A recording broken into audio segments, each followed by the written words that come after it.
ناظرین، مشہور عالم دین حضرت مولانا خلیل الرحمن سجاد نعمانی صاحب دامت برکاتہم آج کل مغربی اتر پردیش کے دورے پر ہیں، اور آج وہ ضلع مظفر نگر کے مشہور گاؤں تیوڑا میں ہیں، جہاں جمعیت علماء ہند کے صدر مفتی بنیامین صاحب ان کی میزبانی کر رہے ہیں۔ رات انہوں نے ایک وہاں مسجد میں بڑا خطاب کیا ہے، اہم خطاب کیا ہے۔ اس خطاب میں کیا کہا وہ ہمارے نمائندے ڈاکٹر حافظ ساجد کی زبان آپ سنیں، اور ایک چھوٹی کلپ ہم مولانا موصوف کی پیش کر رہے ہیں، وہ بھی آپ سنیں، اور آپ ہمارے ساتھ بنے رہیے۔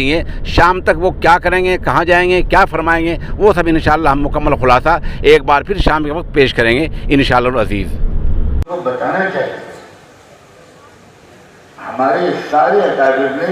مہارت سنبھالا،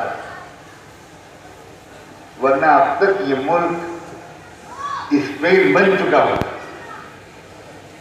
یہاں اسلام کا تبایا ہو چکا ہو، مٹ گیا ہوتا اسلام یہاں، اگر ہمارے بزرگوں نے اپنی ذمہ داریوں کو ادا نہ کیا، اور انہوں نے کبھی اپنے لیے یہ عذر تلاش نہیں کیا کہ میں تو مدرسے کا مدرس ہوں، میں یہ سب کام کیسے کر سکتا۔ جیسا کہ آپ حضرات کو معلوم ہے کہ معروف ممتاز عالم دین حضرت مولانا سجاد نعمانی آج یہاں مدرسہ قاسم العلوم تیوڑا مظفر نگر میں تشریف لائے، اور انہوں نے جہاں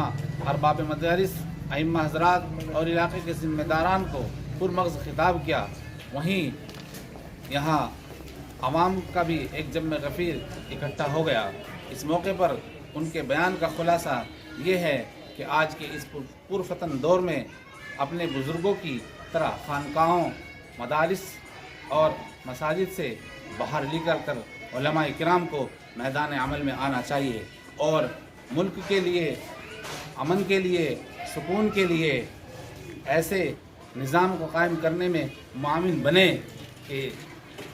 ظالم کو روکا جا سکے، مظلوم کو انصاف مل سکے، اور توحید کی آواز بلند ہو سکے۔ کیمرہ مین فیروز اکبر کے ساتھ میں حافظ محمد ساجد، وائس آف اسلام سے، شکریہ۔